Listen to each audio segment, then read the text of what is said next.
என்னதான் நடக்குது இந்த கதையில் அப்படின்னு சொல்லி பார்த்தோம் அப்படின்னா அப்படியே இப்போ மைண்ட் வாய்ஸ், அப்புறம் மைண்ட் வாய்ஸை தாண்டி அடுத்த கட்டமாக கொஞ்சம் போகணும் அப்படின்னு வச்சுக்கோங்க. டெலுலு வேர்ல்டுன்னு சொல்லுவாங்க. அதாவது டெலுஷனில் இருக்கிறது ஒரு விஷயம் இல்லை, ஆனாலும் இருக்கிறதா கற்பனை பண்ணிக்கிட்டு ஒரு கனவு உலகத்திலே வாழ்ந்துட்டு இருக்கிற மாதிரி தான் இனிமேல் மகாநதி சீரியலே போகும் போல். இத்தனை நாளாக 2 பேர் ஒரே இடத்துல இருப்பாங்க, ஆனால் மனசுக்குள்ளே பேசிப்பாங்க, வாயை திறந்து பேச மாட்டாங்க, கொழுக்கட்டை வாயில் வச்சிருக்க மாதிரியே. இப்போ என்னென்னா ஆளே இல்லாத போது ஆளே இல்லை பெல்லு அப்படிங்கிற மாதிரி கற்பனையில் அந்த ஆள் இருக்க மாதிரி உருவகப்படுத்தி வாழ போகிறாங்க.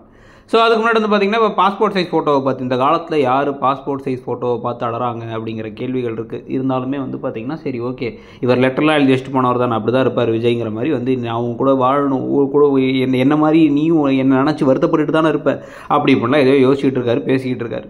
இதுக்கு நடுவில் பார்த்திங்க அப்படின்னா நிவினோட அம்மா அமைதியாகவே இருக்கிறத பார்த்து இவங்க எல்லாத்துக்கும் ஒரு மாதிரி வித்தியாசமாக இருக்குன்னு அமைதியாகவே இருக்காங்கன்னு பார்த்தா நிவின் ஏற்கனவே அவங்க அம்மா கிட்ட மிரட்டி வச்சிருக்காரு. அவங்க வருவாங்க, இங்கே தான் தங்குவாங்க, என்னால் தான் அந்த பிரச்சனை நடந்துச்சு, நான் தான் உளறிட்டேன், உங்கள் அண்ணனும் வேறு இதுக்கெலாம் காரணம், அவங்கள ஏதாவது பண்ணனா என்ன பண்ணுவேன் எனக்கே தெரியாதுன்னு எமோஷனல் பிளாக்மெயில் பண்ணி வச்சிருக்காரு. அதனால தான் இவங்க அமைதியாக இருக்காங்க அப்படிங்கிறது நமக்கு ரிவீல் பண்ணுறாங்க.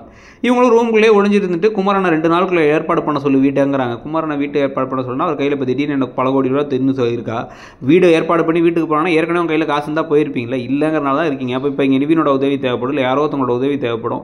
ஒரு விஷயத்தை எடுத்தவங்க கவுத்தவன் மட்டுமே பண்ணுறது. இதில் நடுவில் நிவின் வேறு யாராக இருந்தாலும் அவங்க கூட சேர்ந்து வாழணும்னு விட்டுருப்பாங்க, ஆனால் கான்ட்ராக்ட் மேரேஜ் பண்ணவங்க கூட உனக்கு என்ன வாழ்க்கைன்னு சொல்லிட்டாங்க அவங்க அப்படின்னு பேசிகிட்டு இருக்காரு. இதுக்கு நடுவில் பார்த்தீங்க அப்படின்னா காவேரிக்கு திடீர்னு கண்ணை திறந்து பார்த்தா பக்கத்தில் விஜய் இருக்காரு. விஜய் நான் உன்னை பார்க்க தான் வந்தேன், உன்னை தேடி வந்தேன்லாம் சொல்ல, எங்கே எப்படி இருக்கா வெண்ணிலா அப்படின்னு கேட்டால் அவளை அனுப்பிவிட்டுருவேன் நீ கவலைப்படாதன்னு இவர் நெத்தியில் முத்தம் கொடுத்து மாற்றி முத்தமாக கொடுத்துக்கிட்டு இருக்காரு. அப்புறம் பார்த்தா அது கனவு கற்பனைன்னு தெரிய வருது.